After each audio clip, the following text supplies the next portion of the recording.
We have with us Brian Silverman from the University in Toronto.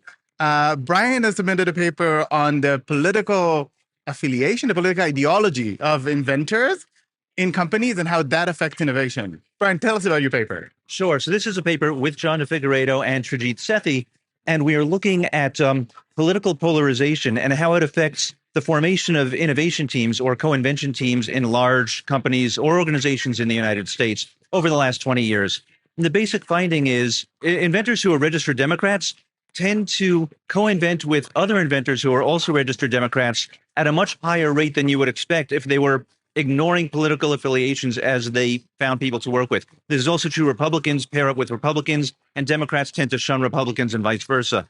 We take into account various features like the firm you're in and the technology you work in, and this is a pretty robust finding. So what we're basically seeing is there are a lot of stories in our literature about homophily on different dimensions. We're seeing political homophily drives the formation of teams that do invention. We also find very preliminary evidence that homogeneous teams may not generate the most successful innovations.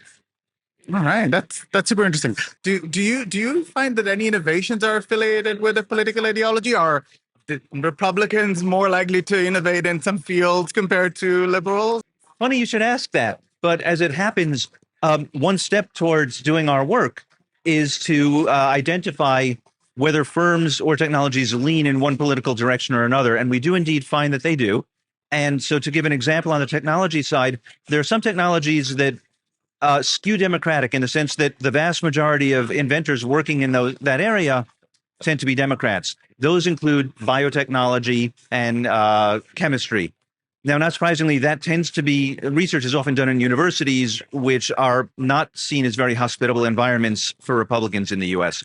On the other hand, there are Republican technologies, which the less surprising ones might be nuclear power, locks, safes, and doors, tobacco. But there are also several technologies that we're still scratching our heads about it. Within computing, optics are Republican, information processing is Democrat, and other computing is right in the middle of the two. Why, we don't know, but we're looking forward to looking at that more. First of all, that's fascinating. Is this new look on homophily and the idea that and it's kind of intuitive, that I would feel, I'd want to work with people who are like me, and that includes my political ideology. Mm-hmm. If I'm a researcher looking at innovation in teams, why would that matter? So one reason it might matter is, I'm going to jump to a slightly different literature. There is, we believe innovation is important in general.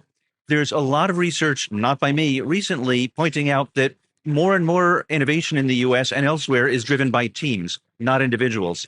And there are many reasons why that might be. But since innovation teams matter so much for pushing the frontiers of science and technology forward, we'd better understand what makes teams work and what makes for better teams and worse teams, and do they form organically or not. Okay, I'm going to ask this cheeky question. If I'm a manager, should I care? Wait until we finish the paper or have the next one, because once we know the performance implications, if it's really true that homogeneous teams yield worse innovation or different innovation or better, then as a manager, I might strategically try to put people together on a team that have certain political persuasions. Fantastic. Thank you so much, Brian. Thank you for the research, and thank you for participating.